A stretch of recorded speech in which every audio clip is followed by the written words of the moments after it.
ప్రభు సన్నిధికి చేరవచ్చిన మీ అందరికీ ప్రభు అయిన యేసుక్రీస్తు నామములో నా హృదయపూర్వక వందనాలు తెలియజేస్తున్నాను.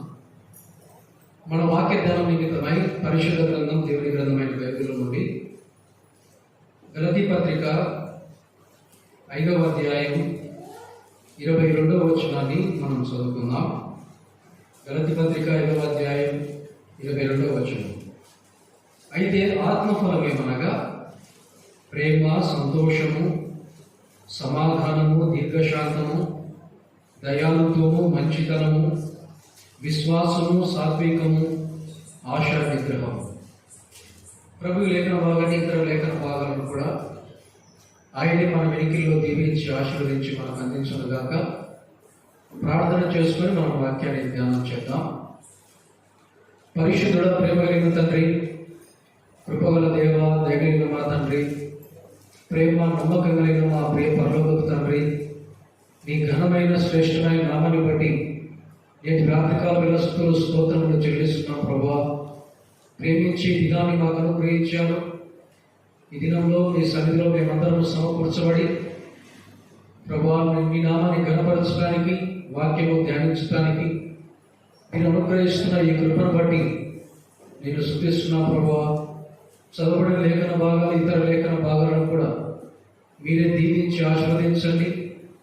ఇంకా చేరురావాల్సిన వారు ఉండగా వారు కూడా సకాలంలో మీ సన్నిధికి చేరువచ్చి వాక్యాన్ని వినడానికి మీ కృపను అనుగ్రహించాలని ముందున సమయాన్ని మమ్మల్ని ఈ వాక్య సందేశాన్ని మీ దయగల హస్తాలకు అప్పగించుకుంటూ ఎంతైనా నమ్మదగిన దేవుడు అని నీ మీద ఆధారపడుతూ ప్రభు అయిన యేసుక్రీస్తు నామమున స్తుతించి ప్రార్థించి అడిగడుకుంటున్నాము తండ్రి, ఆమేన్. ప్రభునందు ప్రియులారా, గలతీ పత్రిక 5వ అధ్యాయం 22వ వచనంలో మనం చదువుకున్నాం. అయితే ఆత్మఫలము ఏమనగా, అంటే గత దినాన మనము ఆత్మఫలములో ఫలం ఒకటే, ఆత్మఫలములో ప్రేమను గురించిన ధ్యానాన్ని మనం కొనసాగించాం.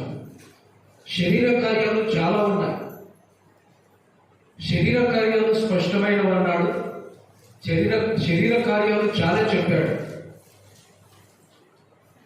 అయితే ఆత్మఫలం అని ఒకటే, ఆత్మఫలం ఒకటిగా చెప్పాడు. ఈ ఆత్మఫలం అంతా కూడా దేని చూపిస్తుందని మనం చెప్పామంటే, ఈ ఆత్మఫలము యేసుక్రీస్తుకు పటంగా మనం చూశాం. ఎందుకు యేసుక్రీస్తుకు ఈ ఆత్మఫలం పటంగా ఉందంటే, మనలో ప్రేమ ఉంటే సమాధానం ఉండదు, మనలో విశ్వాసం ఉంటే ఆశా నిగ్రహం ఉండదు, ఒకటి ఉంటే ఒకటి ఉండదు మనలో. కానీ యేసు ప్రభువులో ఇవి సంపూర్తిగా ఉన్నాయి, యేసు ప్రభువులో ఇవి సంపూర్ణంగా ఉన్నాయి. కాబట్టి ఆత్మఫలము అది యేసు ప్రభువుకు పటంగా మనం చూశాం.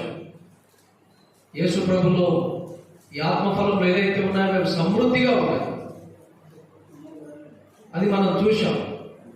తర్వాత ఒక ఫలము అనుభవించాలంటే, ఒక ఫలము కావాలంటే ముందు ఏం కావాలి?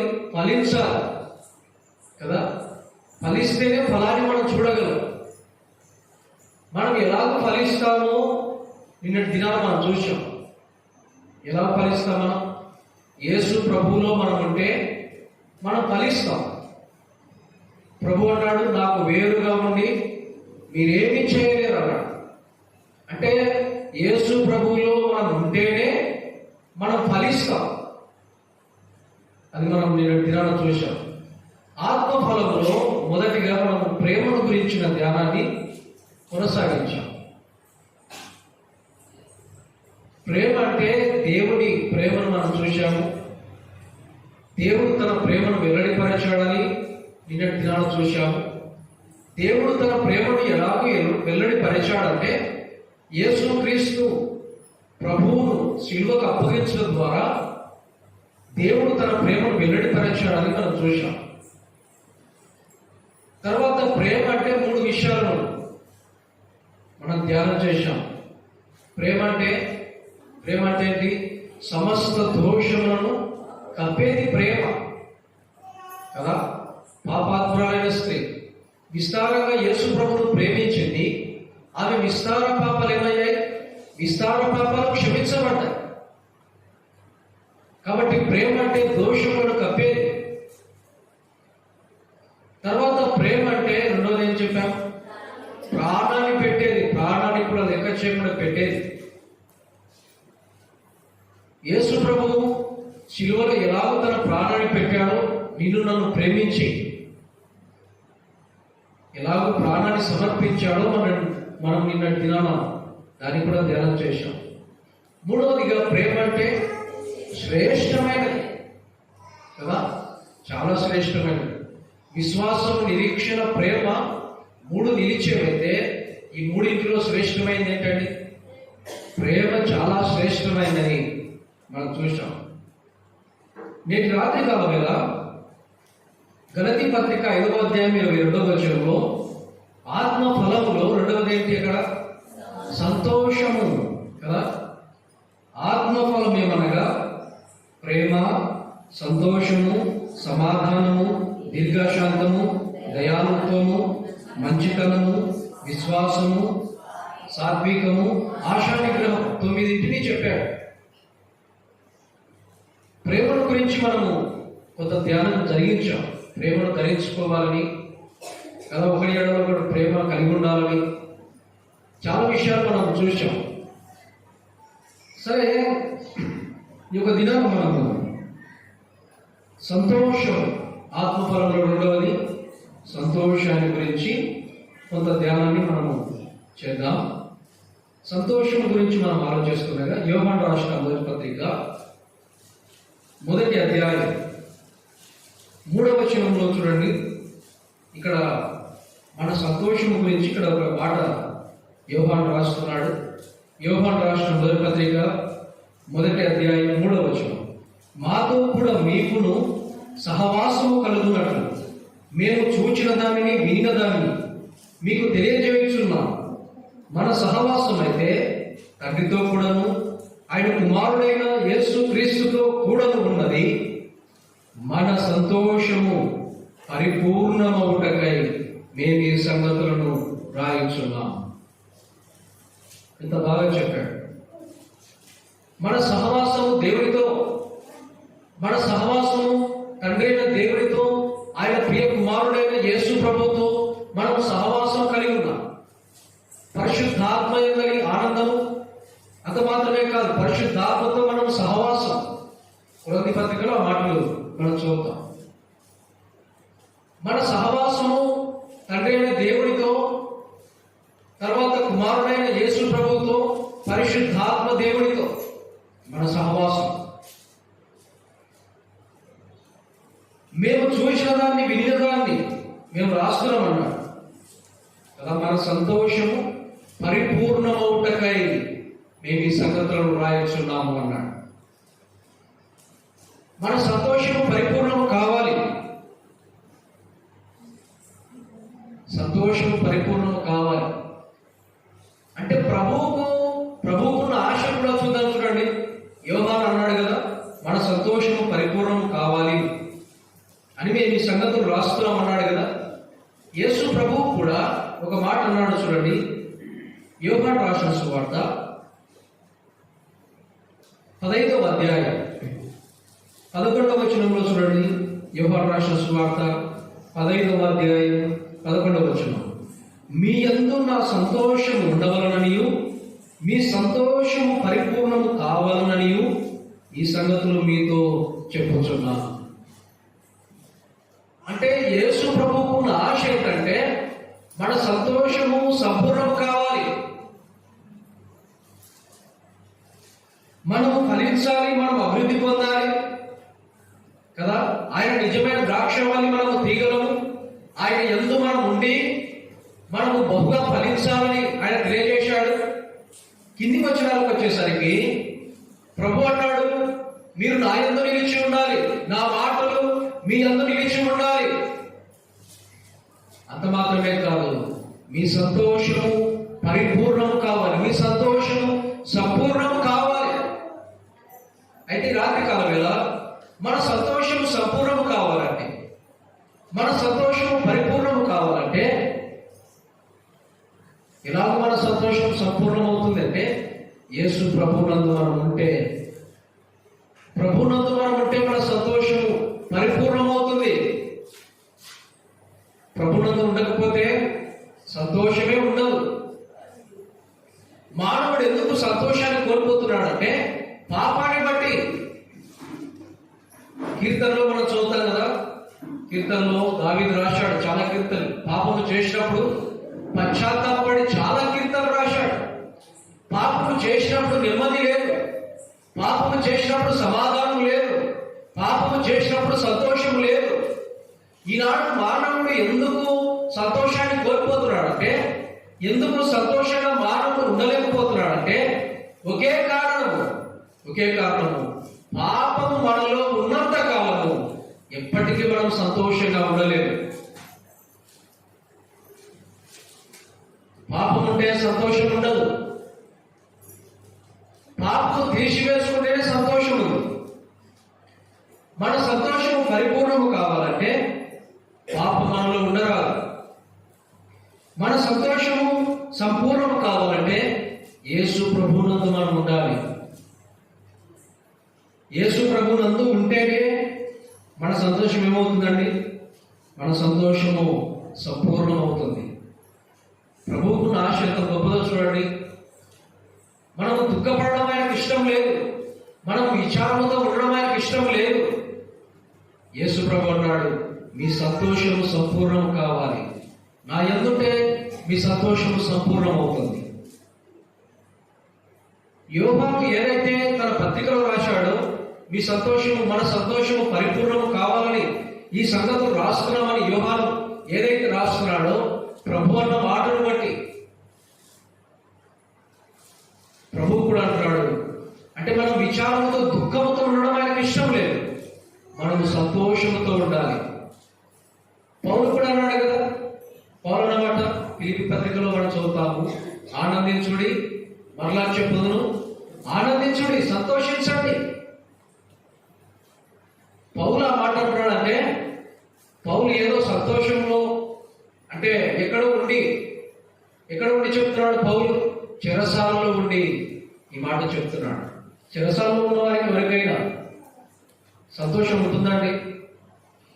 బంధించబడి సంఖ్యల చేత బిగించబడి స్వతంత్రత లేకుండగా చెరసాలలో బంధించబడిన వాడు ఎలాగో సంతోషించగలడు? పౌలు కూడా ప్రభువును కలిగి ఉన్నాడు. ఎందుకు పౌలుకు అంత సంతోషము? చెరసాలలో వేయబడినా, సంఖ్యలు బిగించబడినా, స్వతంత్రత లేకపోయినా ఎందుకు అంత సంతోషంగా పౌలు ఉన్నాడంటే పరిస్థితుల వైపు చూడడం లేదు పౌలు, ప్రభు వైపు చూస్తున్నాడు, ప్రభువును కలిగి ఉన్నాడు. అందుకే పౌలు అన్నాడు, సంతోషించండి, ఆనందించండి. మరలా చెప్తున్నాను, ఆనందించండి. ప్రభువు చెప్పినాదే, పౌలు చెప్పినాదే, యోహాను చెప్పినాదే. మన సంతోషమే కావాలి, మన సంతోషము సంపూర్ణము పరిపూర్ణము కావాలి. ఈ రాత్రికాల వేళ సంతోషం నీకు ఎక్కడ దొరుకుతుంది?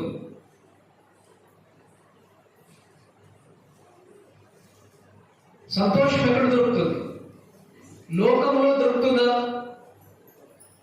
యోహాను రాసిన మొదటి పత్రికలో లోకంలో ఉన్నదంతయు శరీరాశ, నేత్రాశ, జీవపుటంబం, అంటే ఇవి నిన్ను నష్టపరిచేవి. లోకంలో దొరికే ఏ సంతోషమైనా అది నిన్ను నష్టపరిచేది. ప్రభు దగ్గర ఉన్న సంతోషమే అది సంపూర్ణమైనది. కాబట్టి ప్రభు దగ్గర సంతోషం ఉంది. మనము అంటే ప్రభు దగ్గరికి వస్తేనే మనం సంతోషంగా ఉండగలం. లోకంలో ఉంటే సంతోషం ఉండదు. హెబ్రీ పత్రికలో ఒక మాట మనం చదువుదాం చూడండి. అంటే మనము మన సంతోషం కొరకు ప్రభు చేసిన ఒక కార్యం ఇక్కడ మనకు కనబడుతుంది. హెబ్రీ పత్రిక 12వ అధ్యాయం మొదటి నుండి వచ్చినాం. ఇంత గొప్ప సాక్షి సమూహం మేఘము వలె మనల్ని ఆవరించి ఉన్నందున మనము కూడా ప్రతి భారము సులువుగా చిక్కులు పెట్టు పాపమును విడిచిపెట్టి విశ్వాసమునకు కర్తయు దాన్ని కొనసాగించువాడైన యేసు వైపు చూచుచు మన ఎదుట ఉంచబడిన పందెములో ఓపికతో పరిగెత్తుదాం. ఆయన కూడా తన ఎదుట ఉంచబడిన ఆనందము కొరకైన అవమానమును నిర్లక్ష్య పెట్టి శిలువను సహించి దేవుని సింహాసనం యొక్క కుడి పార్శ్వమున ఆసీనుడై ఉన్నాడు. ఇక్కడ ఎబ్రీ పత్రిక 12వ అధ్యాయం మొదటి 2 వచనాలు మనం చదువుతుంటే ఇంత గొప్ప సాక్షి సమూహము మేఘం వలె ఆవరించింది అన్నాడు. ఎబ్రీ పత్రిక 11వ అధ్యాయంలో విశ్వాస వీరుల గురించి చెప్పాడు. హేబేలు మొదలుకొని హేబేలు, నోబహు, అబ్రహాము, తర్వాత మోషే, దావీదు, యోఫ్తా, గిద్యోను, బారాకు, సంసోను, సమూయేలు, రాహాబు, చాలా మంది విశ్వాస వీరులను చూపించాడు. సింహాల నోరులను ముగించిన వారు తమ విశ్వాసం ద్వారా అగ్నిని చల్లార్చినారు తమ విశ్వాసం ద్వారా. గోడల ప్రాకారాలు పడగొట్టారు తమ విశ్వాసం ద్వారా. అంటే శ్రమలు వచ్చినా, ఇబ్బందులు వచ్చినా, సమస్యలు వచ్చినా విశ్వాసాన్ని కాపాడుకున్నారు. గొప్ప వీరులుగా, విశ్వాస వీరులుగా వారు మాదిరిగా ఉన్నారు. 11వ అధ్యాయంలో విశ్వాస వీరుల గురించి అంతా చెప్తూ, అంటే పరుగు పందెంలో మనల్ని చూపించాడు. ఒక గ్రౌండ్ ఉందనుకోండి, పరుగు పందెంలో మనం ఉందాం. గొప్ప సాక్షి సమూహం అంటే ఆల్రెడీ జయించిన వారందరినీ చూపించారు. మనం ఎక్కడ ఉన్నప్పుడు పరుగు పందెంలో మనం పరిగెత్తేదానికి మనం ఉన్నాం, మనల్ని చూపించాడు. ఇంత గొప్ప సాక్షి సమూహం విశ్వాసాన్ని కాపాడుకున్న వారిని చూపించాడు. మేఘము వలె మనం ఆవరించినందున మనము కూడా సులువుగా చిక్కులు పెట్టు పాపమును విడిచిపెట్టాలి. విశ్వాసమున కర్త యుద్ధాన్ని కొనసాగించువాడని యేసు ప్రభు వైపు మనం చూడాలి. మన నిరీక్షణ యేసు ప్రభు అయి ఉండాలి. ఇక్కడ ఆ మాట అన్నాడు. తర్వాత అన్నాడు ఓపికతో పరిగెత్తాలన్నాడు. ప్రభుని గురించి ఒక మాట చెప్పాడు. ఆయన కూడా తన ఎదుట ఉంచబడిన ఆనందము కొరకైన అవమానమును నిర్లక్ష్య పెట్టి శిలువను సహించి దేవుని సింహాసనం యొక్క కుడి పార్శ్వమున ఆసీనుడై ఉన్నాడు. ప్రభువును పిల్లరా, ప్రభువు అంటే ఆనందం కొరకైన అవమానాన్ని ఆయన నిర్లక్ష్య పెట్టాడు. దేవుడి కుడి పార్శ్వమున కూర్చునబోతున్నాడు. అయితే దానికంటే ప్రాముఖ్యం ఏంటంటే దేవుని యొద్ద నుండి దిగి వచ్చిన వాడు, తర్వాత దేవునితో అంటే దేవుడి కుడి పార్శ్వమున ఆసీనుడై ఉన్నాడు. అయితే యేసు ప్రభువుకున్న ఆనందం ఏంటి? ఆనందము కొరకైన అవమానమును నిర్లక్ష్య పెట్టి శిలువను సహించాడు కదా. అంటే శిలువను మోస్తున్నంతసేపు ఆయన ఉన్న ఆనందం ఏంటంటే మనం రక్షింపబడతామని, మన ఆత్మ రక్షింపబడాలని ఆనందం ఉంది ఆయనకు. ఆనందము కొరకైన అవమానమును ఏం చేశాడు? ఆయన నిర్లక్ష్యం చేశాడు, నెగ్లెక్ట్ చేశాడు. శిలువను సహించడానికి యేసు ప్రభు ఇష్టపడ్డాడు. ఎంతో అవమానకరమైనది కదా, దాన్ని కూడా సహించాడు. యేసు ప్రభుకు ఆనందం ఏంటంటే మనమే ఆయన ఆనందం. మనం రక్షింపబడాలి, మన ఆత్మ నిత్య శిక్ష నుండి, నిత్యాగ్నిలో నుండి తప్పించబడాలి. అది ప్రభు ఎదుట ఉన్న ఆనందం. ఈ రాత్రికాల వేళ నీ ఆత్మ రక్షింపబడిందా? నువ్వు యేసు ప్రభును సొంత రక్షకుడిగా అంగీకరించావా? యేసు ప్రభు నామందు విశ్వాసం వచ్చావా? ఆలోచన చేయి. యేసు ప్రభుకు ఆనందం ఏంటంటే శిలువను సహించేంత ఆనందం ఏముందంటే నేను రక్షింపబడాలి. అది ఆయన కన్నుల ఎదుట ఉన్న ఆనందం. సరే, వాటిని మళ్ళీ ధ్యానం చేద్దాం. మన సంతోషము సంపూర్ణము కావాలి అది మనం చూశాం కదా. ఒక మాట మనం చూద్దాం, చూడండి. అంటే మనం సంతోషించగలం అంటే ఎక్కడ సంతోషం ఉందనేది కొన్ని విషయాలు మనము ఆలోచన చేద్దాం. ఎక్కడ సంతోషం ఉందంటే ఒక మాట మనం చూద్దాం. 16వ కీర్తన 11వ కీర్తన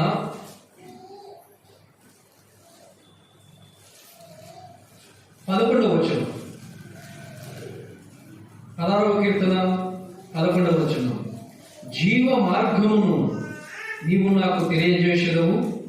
నీ సన్నిధిని సంపూర్ణ సంతోషము కలదు. నీ కుడి చేతిలో నిత్య సుఖము కలవు.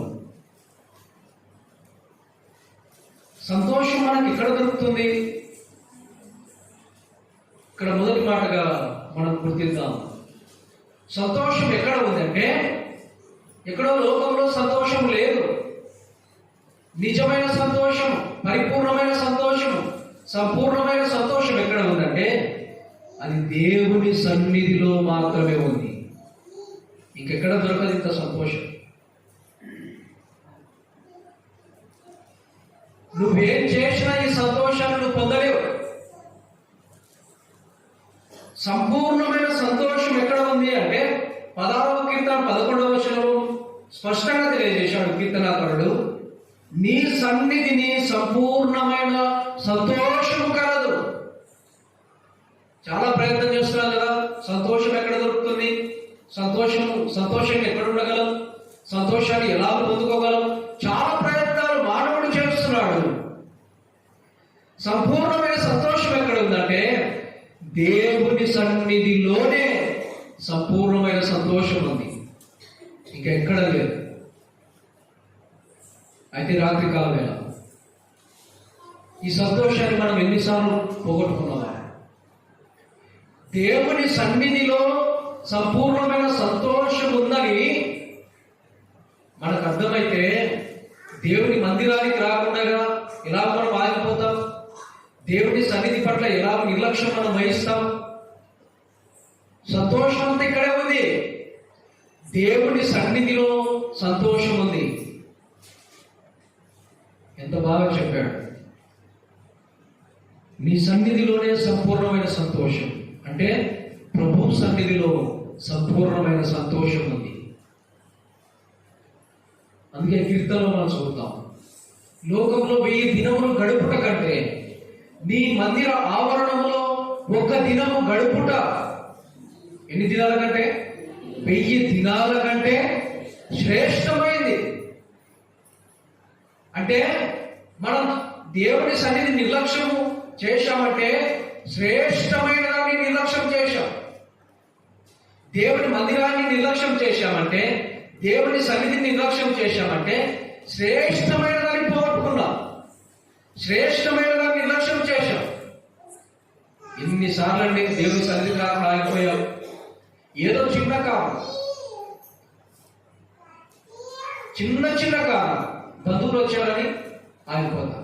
ఏంటంటే బంధువులను కూడా తీసుకొస్తే బాగుంది.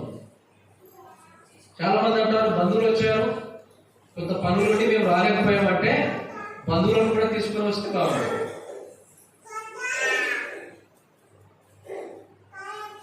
దేవుని సన్నిధి నిర్లక్ష్యం మనం చేయరాదు. ఎందుకంటే శ్రేష్టమైనది. భూలోకంలో శ్రేష్టమైనది ఏంటండి? ఈ భూలోకంలో శ్రేష్టమైనది ఉందంటే ఏంటది? ఏముంది శ్రేష్టమైనది? ఆయన సన్నిధే శ్రేష్టం. ఆయన సన్నిధిలో గడుపుట, ఆయన సన్నిధిలో ఆయన మందిర ఆవరణంలో ఉండుట అది శ్రేష్టం. కీర్తనలో మనం చూస్తాం. అంటే దేవుని మందిరంలో ప్రవేశించి దేవుని సన్నిధిలో గడపడం అది ఆనందం, అది సంతోషం.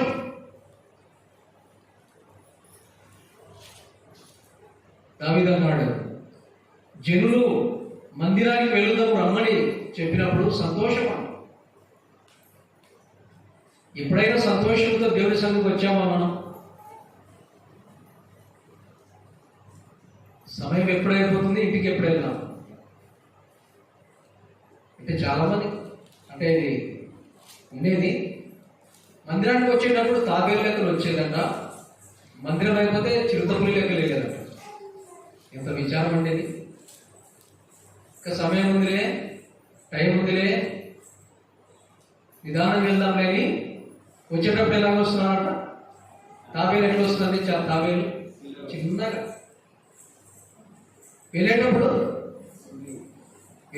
చిరుతపులి కదా పోయినట్టు వెళ్తారు. చూడండి, దేవుని సన్నిధిలో మనం కనబడాలి. అందుకే ఆయన సన్నిధిలో కనబడాలి. ఆయన సన్నిధిలోనే సంపూర్ణమైన సంతోషం. ఇది మొదటి మాట. ఎప్పుడు మనం సంతోషంగా ఉండగలం చెప్పండి? మొదటి మాటగా ఎప్పుడు మనం సంతోషంగా ఉండగలం? దేవుని సన్నిధిలో ఉన్నప్పుడే సంపూర్ణమైన సంతోషం మనకుంది. రెండో మాట చూద్దాం. చూడండి, ఎక్కడ సంతోషం ఉందంటే 41 కీర్తన 8వ వచనం. 41 కీర్తన 8వ వచనం. నా దేవా, నీ చిత్తము నెరవేర్చుట నాకు సంతోషము, నీ ధర్మశాస్త్రము నా ఆంతర్యములో ఉన్నది. నీ చిత్తము నెరవేర్చుట నాకు సంతోషం. ఇప్పుడు చెప్పండి, ఎక్కడ సంతోషం ఉంది? ఎక్కడ ఉంది సంతోషం? ఎలా ఉంది సంతోషం అంటే దేవుని చిత్తాన్ని మనం నెరవేర్చడంలో సంతోషం. దేవుని సన్నిధిలో మనం ఉంటే మనకు సంతోషం ఉంది. రెండవది దేవుని చిత్తము నెరవేర్చడంలో సంతోషం ఉంది. దేవుని చిత్తాన్ని మనం నెరవేర్చాలి. దేవుడు మనతో ఏదైతే మాట్లాడతాడో, దేవుడు మనకు ఏదైతే తెలియజేస్తాడో దాని అంటే ఆయన ఇష్ట ప్రకారం ఆయన చిత్తాన్ని మనం సంపూర్తిగా నెరవేర్చాలి. అప్పుడే మన హృదయం సంతోషంతో నింపబడుతుంది.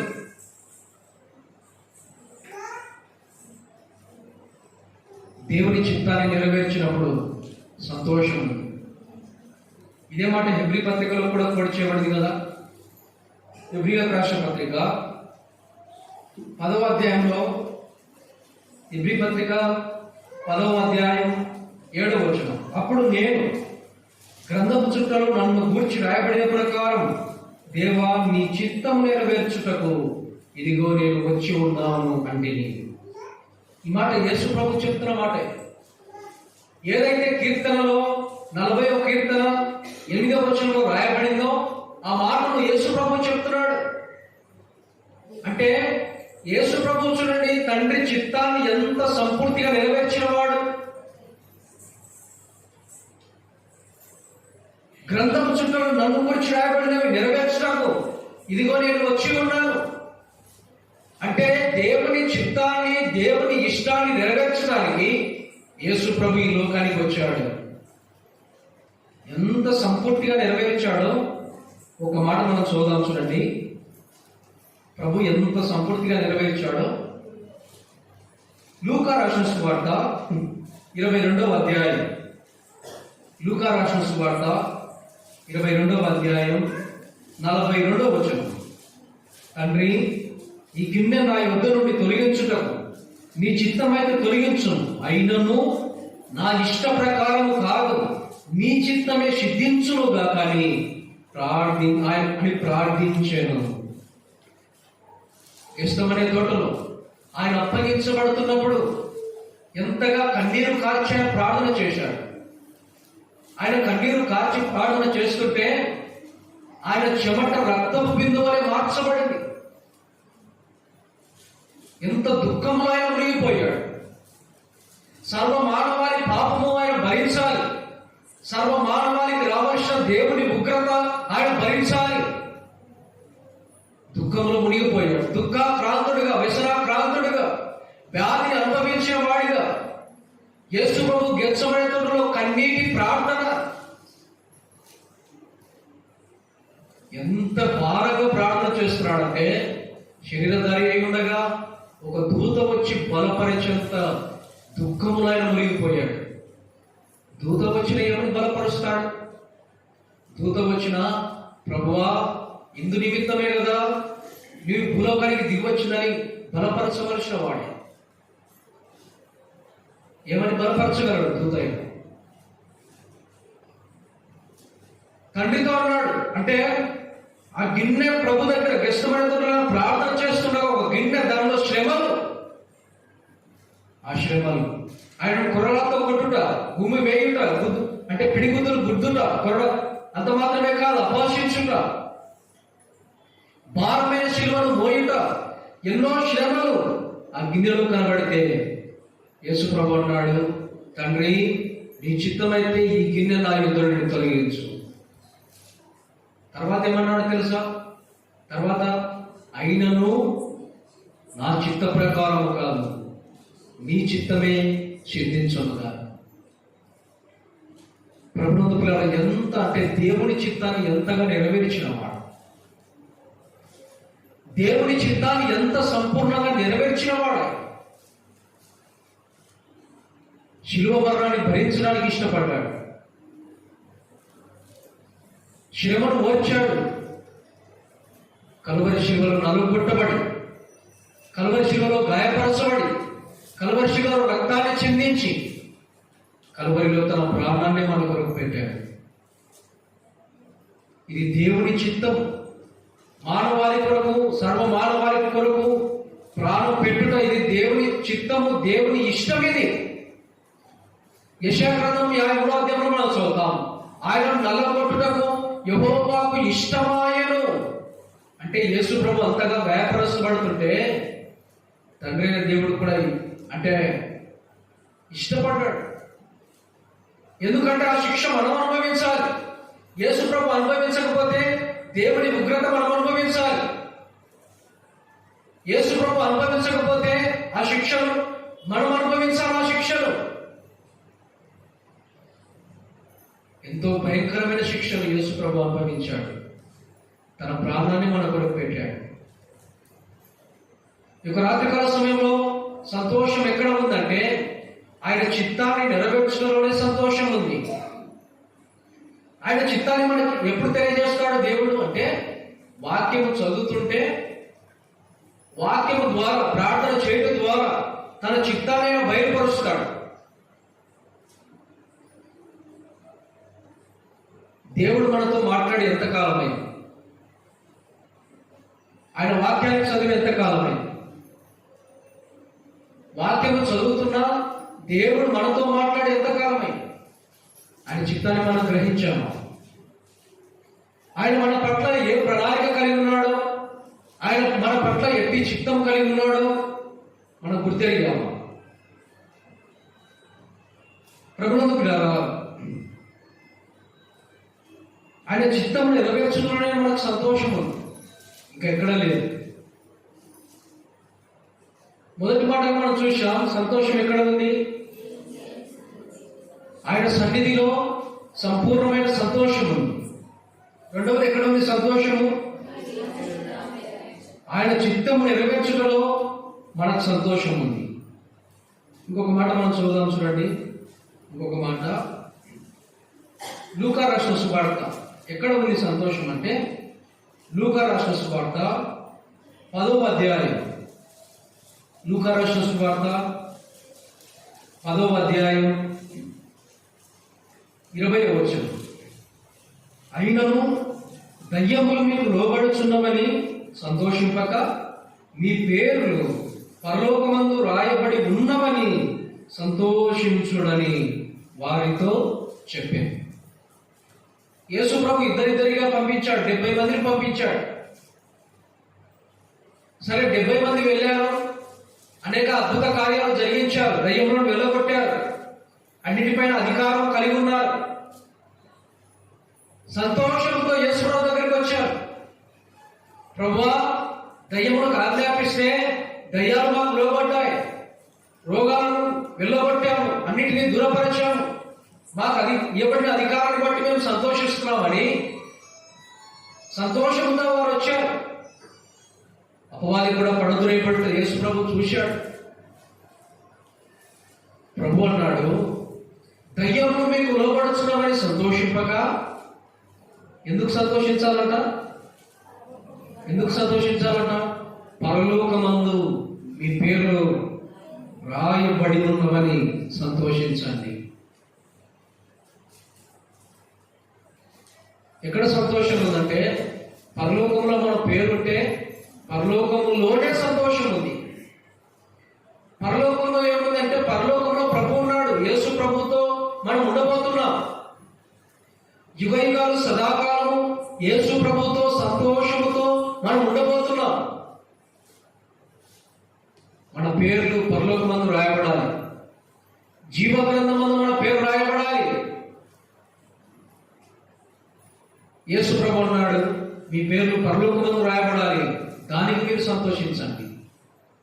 మీ పేరు రాయబడి ఉన్నాయి, దానికి మీరు సంతోషించండి అన్నాడు. దేవుని ఇష్టము కూడా ఇది. ఒక పాపి రక్షింపబడాలి. ఒక పాపి ప్రభువునందు విశ్వాసం నుంచి రక్షింపబడితేనే పరలోకం సంతోషిస్తుంది. ఈ రాత్రి కాలం వేళ దేవుడు నిన్ను బట్టి దేని బట్టి సంతోషించాలి? నీలో ఏముందని దేవుడు సంతోషించాలి? నిన్ను బట్టి దేవునికి ఎప్పుడు సంతోషం కలగదు. నువ్వు దాన ధర్మాలు చేసినా, పుణ్యకార్యాలు చేసినా నిన్ను బట్టి దేవునికి సంతోషం ఉండదు. వేలాది నదులంతా విస్తార తైలం ఇచ్చినా, గొర్రె పొట్టేలను ఇచ్చినా, దూడలను ఇచ్చినా దేవునికి నిన్ను బట్టి సంతోషం కలగదు. నువ్వు వెండి బంగారం ఇస్తే ఆయనకు సంతోషం కలగదు. నీ ధన ధాన్యాలు ఇస్తే ఆయనకు సంతోషం కలగదు. నిన్ను బట్టి దేవుడు ఎప్పుడు సంతోషిస్తాడంటే పరలోకమందు నీ పేరు రాయబడినప్పుడు దేవుడు సంతోషిస్తాడు. లూకా సువార్త 15వ అధ్యాయం అంతా చదివితే కనుక మూడింటిని చెప్పాడు 15వ అధ్యాయంలో. ఒకటి, తప్పిపోయిన గొర్రె పిల్ల. అంటే 100 గొర్రెలో ఒకటి తప్పిపోయింది. 99 అడవిలో విడిచిపెట్టాడు కాపరి. తప్పిపోయిన ఒక గొర్రెను వెదికాడు. దొరికేంత వరకు వెదికాడు. అది దొరికినప్పుడు సంతోషం తన భుజముల మీద మోసుకొని వచ్చాడు. తన పొరుగు వారిని, తన స్నేహితులను పిలిచాడు. చూడండి, తప్పిపోయిందనుకున్నాను, ఈ గొర్రె నాకు దొరికింది. చూడండి, ఆ గొర్రె మనకు పడదు, కాపరి యేసు ప్రభువే. మనము తప్పిపోయి ఉండగా, మనకు దేవుడికి దూరం అయిపోయి ఉండగా ఆయనే మనల్ని వెతికాడు.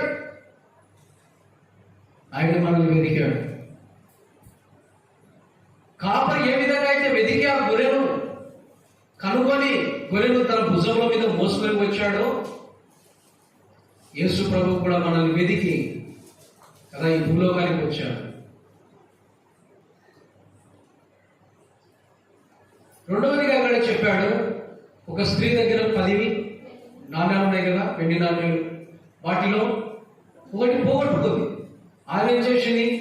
ఆమె కూడా వెతకడం ప్రారంభించింది. దీపం వెలిగించి జాగ్రత్తగా ఇల్లు మూడవడం ప్రారంభించింది. ఎందుకంటే విలువైనది పోగొట్టుకుంది. వెతకడం ప్రారంభించింది. అది వెతికినప్పుడు ఆమె కలిగిన సంతోషం ఎంత సంతోషం అంటే, తన చెలికత్తెలను పిలిచి, ఇరుగు పొరుగు వారిని పిలిచి, చూడండి, పోగొట్టుకున్నాను ఈ వెండి నాణ్యాన్ని. అది దొరికింది. ఒక తప్పిపోయిన గొర్రె దొరికినప్పుడు కాపరి ఎంత సంతోషపడ్డాడు. ఒక తప్పిపోయిన వెండి నాణ్యం దొరికినప్పుడు ఒక స్త్రీ ఎంత సంతోషపడిందో.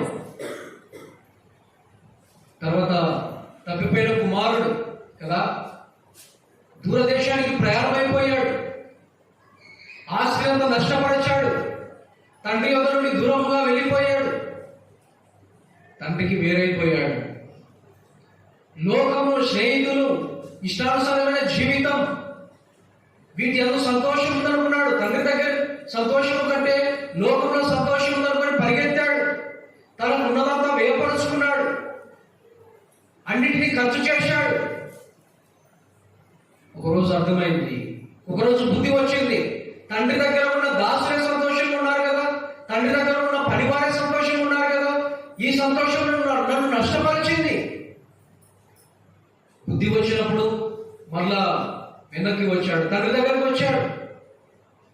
తండ్రి కూడా సంతోషపడ్డాడు. కుమారుడికి ఎప్పుడు సంతోషం? తండ్రి దగ్గరికి వచ్చినప్పుడు సంతోషం.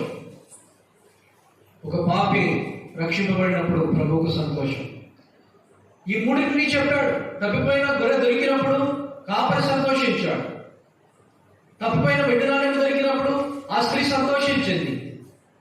తప్పిపోయిన కుమారుడు వచ్చినప్పుడు తండ్రి సంతోషించాడు. ఈ రాత్రికాల వేళ ఒక పాపి భూమి మీద రక్షింపబడితే పరలోకంలో సంతోషం. నిన్ను బట్టి పరలోకము దేవుడు ఎప్పుడు సంతోషిస్తాడు? నిన్ను బట్టి యేసుక్రీస్తు ప్రభు ఎప్పుడు సంతోషిస్తాడంటే, ఈ లోకంలో నువ్వు రక్షింపబడినప్పుడు, ఈ లోకంలో నీ పాపాన్ని ఒప్పుకున్నప్పుడు పరలోకము ప్రభు సంతోషిస్తాడు. నీకు ఎక్కడికి వెళ్ళినా సంతోషం దొరకదు.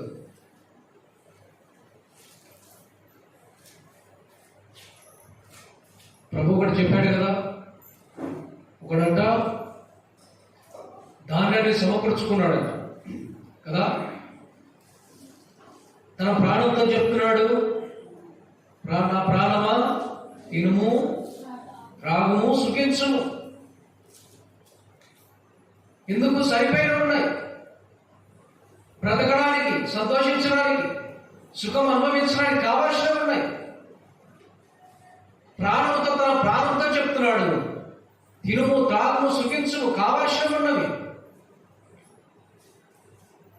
ప్రభు అన్నాడు, ఓ వెర్రివాడ, ఈ రాత్రి నీ ప్రాణం అడుగుతున్నా, నువ్వు సంపాదించినవి ఏమవుతాయి?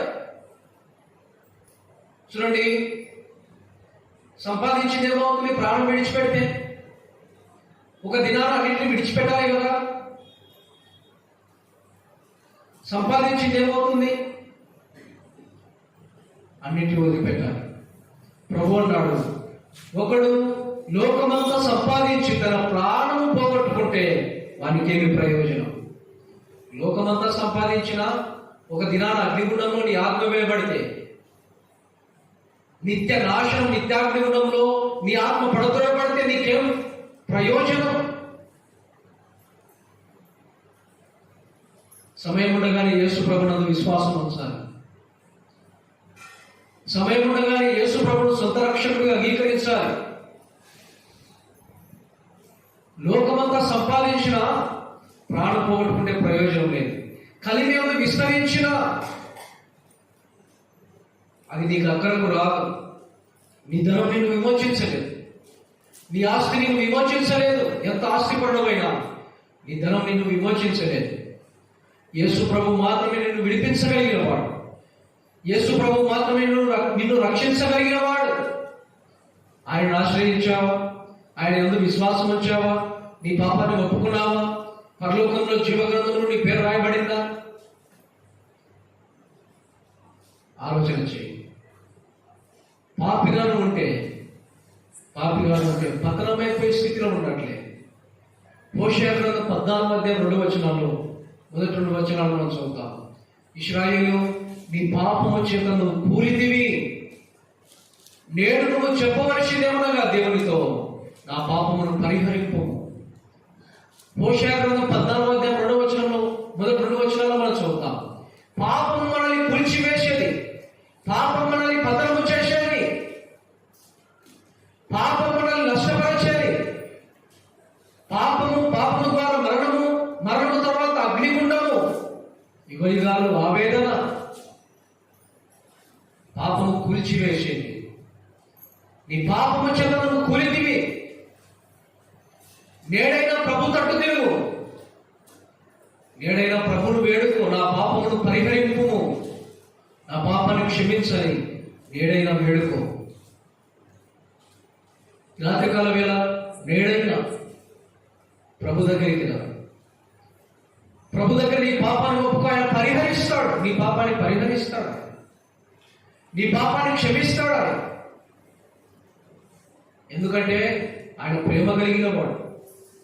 ఎందుకంటే ఆయనకున్న సంతోషం ఏంటంటే మనమే ఆయన సంతోషం. యేసు ప్రభుకున్న సంతోషం ఏంటండి? యేసు ప్రభు ఎదుట ఉన్న సంతోషం ఏంటంటే మనం రక్షింపబడడమే నాకు సంతోషం, మనం విమోచింపబడడమే నాకు సంతోషం. అందుకే కదా అంత శ్రమను అనుభవించింది, అందుకే కదా ఆయన శిలువను నిర్లక్ష్య పెట్టింది. రాత్రి కాల వేళ ఎప్పుడు సంతోషం ఉందంటే, ఎక్కడ సంతోషం ఉందంటే, మన పేరు ఎక్కడ రాయబడాలి? పరలోకమందు మన పేరు రాయబడినప్పుడు సంతోషం మనకుంది. లోకంలో ఉన్న సంతోషము మనల్ని ఏం చేస్తుంది? నష్టపరుస్తుంది. ఇంకొక మాట మనం చూద్దాం. చూడండి, యోహాను రాసిన సువార్త 2వ అధ్యాయం. యోహాను రాసిన సువార్త 2వ అధ్యాయం మొదటి నుండి కొన్ని వచనాలు మనం చదివితే, ఇక్కడ ఒక సందర్భాన్ని జ్ఞాపకం చేసి మనం ముగింపు చేసుకుందాం. 3వ దినమున గలిలయలోని కానా అన్న ఊరిలోనికి ఒక వివాహం జరిగేది. యేసు తల్లి అక్కడ ఉండేది. యేసును ఆయన శిష్యులను ఆ వివాహములకు పిలువబడింది. ద్రాక్షారసం అయిపోయినప్పుడు యేసు తల్లి వారికి ద్రాక్షారసం లేదని ఆయనతో చెప్పగా యేసు ఆమెతో, అమ్మా, నాతో నీకేం పని, నా సమయం ఇంకను రాలేదు అనేను. ఇక్కడ ఒక సందర్భాన్ని జ్ఞాపకం చేస్తాం. యేసు ప్రభు సంతోషించే వారితో సంతోషించిన వాడు. ఒక వివాహానికి పిలువబడ్డాడు, ఒక చోట ఆయన కూర్చున్నాడు. అంటే పెద్ద ప్రిపరేన్స్ ఏమి ఇచ్చినట్లు ఇక్కడ రాయబడలేదు. ఆయన ఒక వివాహానికి ఆయన తన శిష్యుడు పిలువబడ్డాడు, ఆయన కూర్చున్నాడు ఒక చోట. సరే, ద్రాక్షారసం అయిపోయింది. అంటే ఆ కాలంలో వివాహానికి పిలువబడిన వారు విందు జరిగించేటప్పుడు ద్రాక్షారసం ఇచ్చేవారు. ద్రాక్షారసం అయిపోయినప్పుడు వివాహానికి, అంటే ఆ సంతోషకరమైన ఆ వివాహానికి యేసు ప్రభు పిలువబడ్డాడు. ఆనందించే సమయం, సంతోషించే సమయం. ఆ వివాహానికి యేసు ప్రభు పిలువబడి ఆయన ఉన్నప్పుడు ద్రాక్షారసం అయిపోయింది. ప్రభు తల్లి అంటే మరియ తల్లి, యేసుక్రీస్తు తల్లి మరియ ఏమనింది? ద్రాక్షారసం అయిపోయిందని యేసు ప్రభుతో చెప్తే ప్రభు అన్నాడు, అమ్మా, నా సమయం ఇంకను రాలేదు. అంటే దేవుని పైన ఎంతగా ఆనుకున్నవాడు ఆయన. నీళ్ళను ద్రాక్షారసంగా వెంటనే మార్చగలడు ఆయన. కానీ దేవుని సమయం కొరకు కనిపెట్టాడు. దేవుడు ఎప్పుడైతే చెప్పాడో ఆ సమయం కొరకు ఆయన నిరీక్షించాడు, కనిపెట్టాడు. సరే, సమయం వచ్చినప్పుడు ప్రభు అన్నాడు, 6 రాతి బాణలను కదా నీళ్ళతో నింపమన్నాడు. పరిచారంలోకి చెప్పాడు. మరియ అనింది, ఆయన మీతో చెప్పినది చేయుడి. ప్రభు మనతో ఏది చెప్తే అది చేయాలి.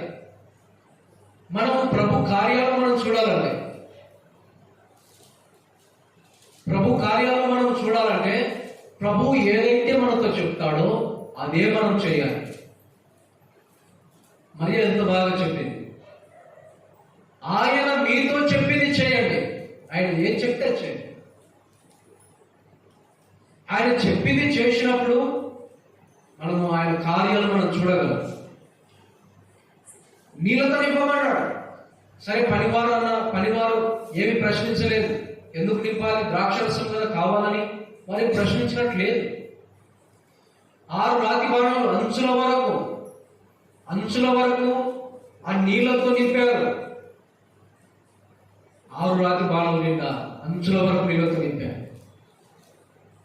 చూడండి, యేసు ప్రభు నీళ్లను ద్రాక్షారసంగా మార్చాడు. అక్కడ ఉన్నవారు కూడా ఆశ్చర్యపోయారు. ద్రాక్షారసం తాగుతున్నప్పుడు, కొంచెం మత్తుగా ఉన్నప్పుడు కొంత జబ్బు ద్రాక్షారసం తీసుకుని వచ్చి పోసేవారు. అంటే మంచి ద్రాక్షారసం అయిపోతే జబ్బు ద్రాక్షారసం తీసుకుని వచ్చేవారు, పెట్టేవారు. కానీ విందు ప్రధానితో అన్నారు, ఇంతవరకు నువ్వు మంచి ద్రాక్షారసం పోయిస్తున్నావు. ఎంత అద్భుతమైన మాట ఇది. సంతోషించేవాడు కానీ సంతోషించినవాడు. కానా వివాహంలో కదా నీళ్లను ద్రాక్షారసంగా మార్చాడు. వారి సంతోషంలో ఆయన పాలివాడయ్యాడు. సంతోషించు వారితో సంతోషించినవాడు. తర్వాత దుఃఖముతో ఉన్న వారితో ఆయన దుఃఖించినవాడు. లాజరు సమాధి దగ్గరికి వచ్చాడు కదా ప్రభు. లాజరు సమాధి దగ్గరికి వచ్చి ఆయన ఏం చేశాడు? కన్నీళ్లు విడిచాడు. ఒక మాట మనం చూడండి, యోహాను రాసిన సువార్త 11వ అధ్యాయం. యోహాను రాసిన సువార్త 11వ అధ్యాయం 33వ వచనం. ఆమె ఏడ్చుటయు, ఆమెతో కూడా వచ్చిన యూదులు ఏడ్చుటయు యేసు చూసి ఆత్మలో కలవరపడి ఆత్మలో మూలుగుచు అతను ఎక్కడ ఉంచితరని అడుగుగా వారు ప్రభువా వచ్చి చూడమని ఆయనతో చెప్పి యేసు కన్నీళ్లు విడిచాడు. దుఃఖించే వారితో దుఃఖించినవాడు, లాజరు చనిపోయినప్పుడు, సమాధిలో పెట్టబడినప్పుడు అక్కడ ఉన్నవారు కన్నీరు కారుస్తుంటే, ఏడుస్తుంటే, ప్రలాపిస్తుంటే యేసు ప్రభు కూడా కలవరపడిపోయాడు. ఆయన ఏదైతే అద్భుత కార్యం జరిగించబోతున్నాడో ఆయనకు తెలుసు. ఆయన అన్నాడు కదా, మన స్నేహితులైన లాజరును మేలుకొల్పుదాం రండి అన్నాడు. ఆయన చేయబోతున్న కార్యం ఆయనకు తెలుసు. లాజరును సమాధి నుండి ఆయన బయటికి రప్పించబోతున్నాడు, అది ఆయనకు తెలుసు. కానీ వారు దుఃఖపడుతుంటే, వారు ప్రభు దగ్గరికి వచ్చి ఏడుస్తుంటే యేసు ప్రభు కూడా కలవరపడి, యేసు ప్రభు కూడా ఏడ్చాడు, యేసు ప్రభు కూడా కన్నీరు కార్చాడు. ఎంత గొప్ప మాదిరి ఆయన! సంతోషించిన వారితో సంతోషించిన వాడు, దుఃఖపడిన వారితో దుఃఖపడిన వాడు ఆయన.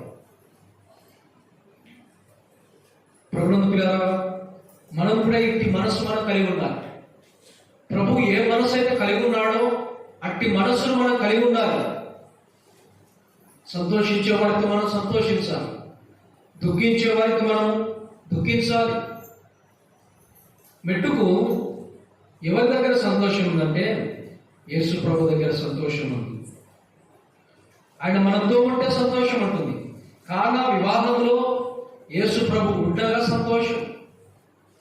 అంటే ప్రభు మనతో ఉంటే ఉంది, ప్రభు మనతో ఉంటే సంతోషం.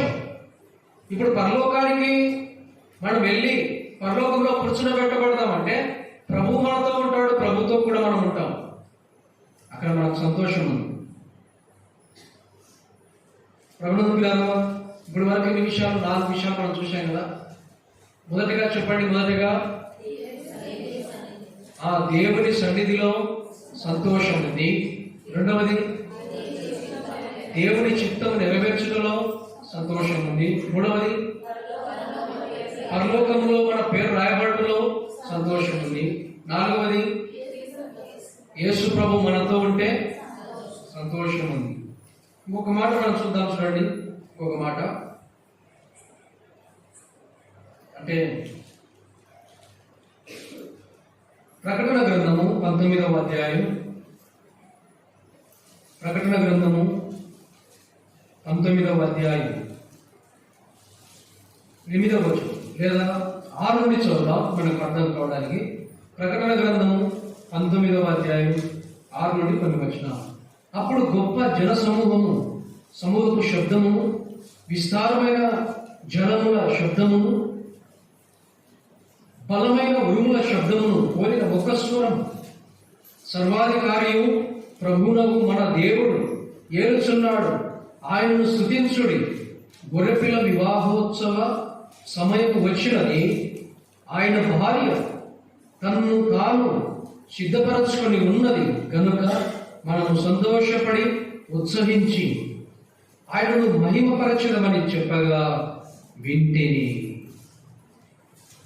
ఇక్కడ అంటే గొర్రెపిల్ల వివాహోత్సవ సమయంలో కలుగుతున్న సంతోషమే.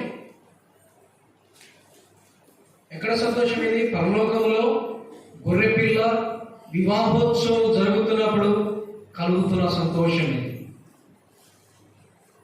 గొప్ప సమూహం సర్వాధికారిని దేవుని స్తుతించుట, గొర్రెపిల్ల వివాహోత్సవ సమయం వచ్చుట, తన భార్య సిద్ధపరచుకున్నట్టు. అంటే భార్య అంటే సంఘం.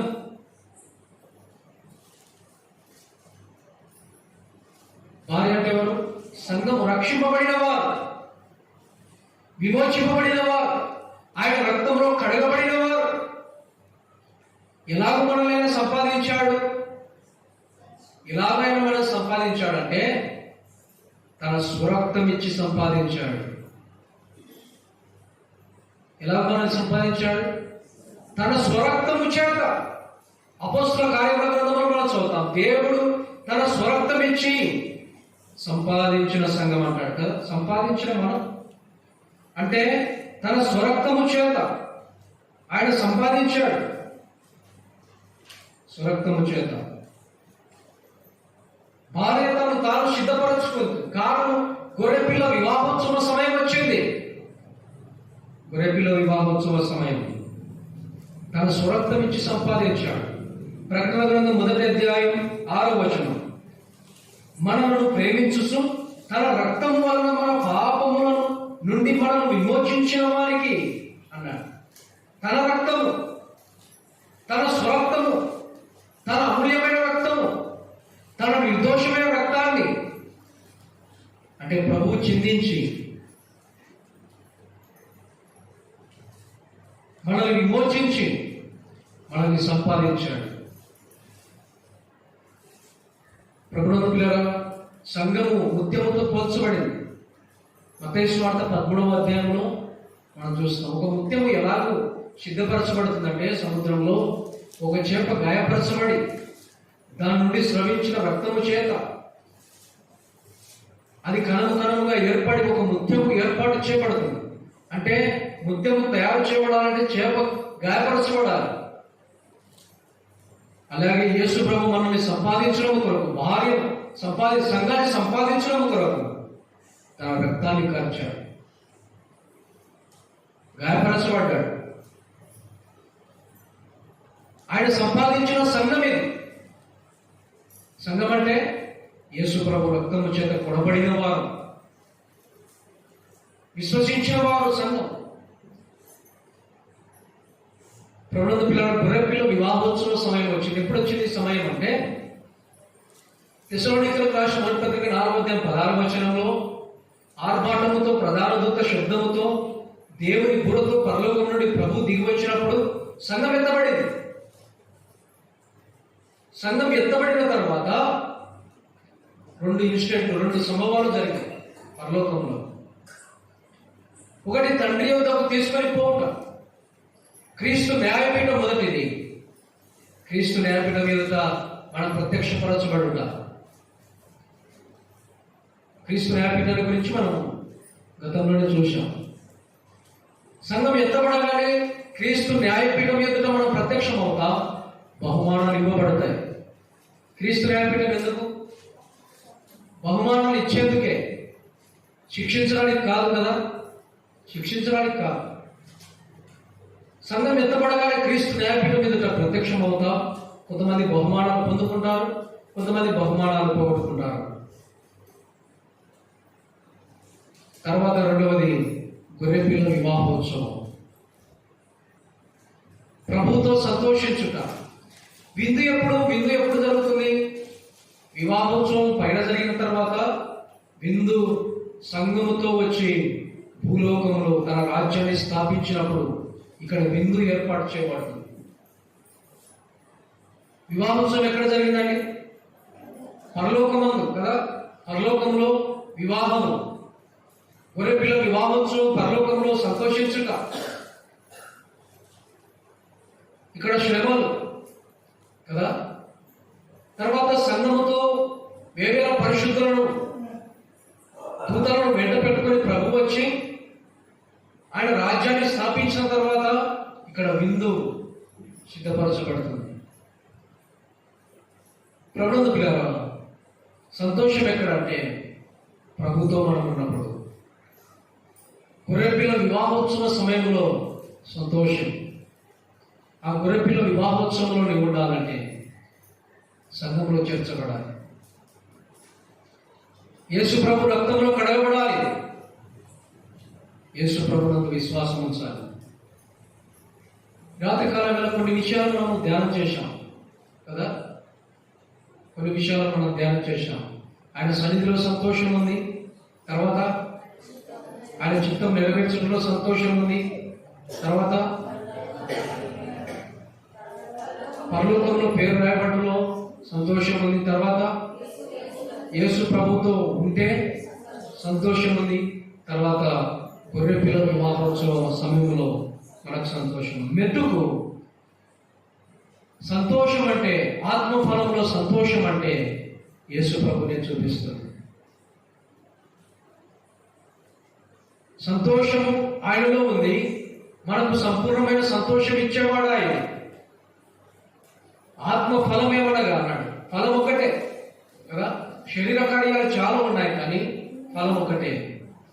ఆత్మ ఫలం ఏమనగా మొదటిది ప్రేమ అన్నాడు కదా. ఆత్మఫలంలో మొదటిది ప్రేమ. అంటే ప్రేమ యేసు ప్రభు అయి ఉన్నాడు కదా. ప్రభునందు విశ్వాసం ఉంచిన మనం ఆ ఫలాన్ని పొందుకోవాలి. ప్రేమను మనం కలిగి ఉండాలి. రెండవది ఆత్మఫలంలో రెండవది ఏంటి? సంతోషము. సంతోషము ప్రభువు ఇచ్చేవాడు. ఎప్పుడు మనకు సంతోషం కలుగుతుందో మనం చూసాము. పరలోకంలో నీ పేరు రాయబడితేనే సంతోషం ఉంది. రాత్రి కాలంలో ఎవరైనా యేసు ప్రభునందు విశ్వాసం ఉంచకపోతే మంచి అవకాశం. ద్రాక్ష రసంలో నీకు సంతోషం కలగదు, లోకంలో నీకు సంతోషం కలగదు, నువ్వు చేస్తున్న పనులను బట్టి నీకు సంతోషం కలగదు.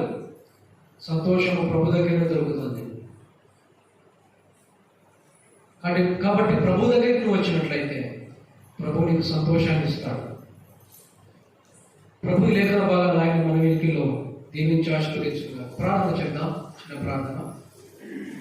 పరిశుద్ధుల ప్రేమ కలిగిన తండ్రి, కృపగల దేవ, దయగలిగిన మా తండ్రి, కృపా సత్య సంపూర్ణ ప్రేమ నమ్మకం కలిగిన మా ప్రేమ పరలోకపు తండ్రి, నీ ఘనమైన శ్రేష్టమైన నామాన్ని బట్టి నేటి రాత్రి కాల స్తుతుల స్తోత్రములు చెల్లిస్తున్నా. ప్రభా, ప్రేమించి ఈ దినాన్ని మాకు ఇచ్చారు. ఈ దినమంతట్లో మీ కృపను మాకు అనుగ్రహించారు. నీ సన్నిధిని ప్రేమించి రాగలిగిన ప్రతి ఒక్కరిని దీవించండి, ఆశీర్వదించండి. రాలేక ఆగిపోయిన వారిని కటాక్షించండి.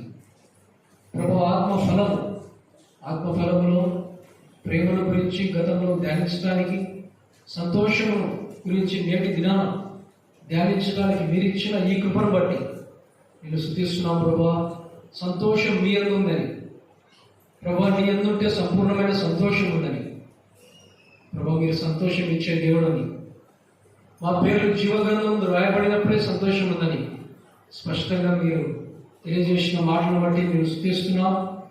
విత్తబడిన వాక్యము మా హృదయాలు నూరంతలుగా ఫలించడానికి మీ కృపను మాకు అనుగ్రహించాలని, చేయవచ్చిన ప్రతి ఒక్కరిని దీవించండి, వారి కుటుంబాలను దీవించండి.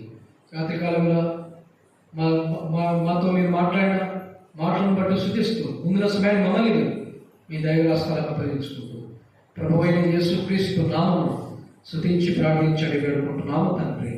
ఆమేన్.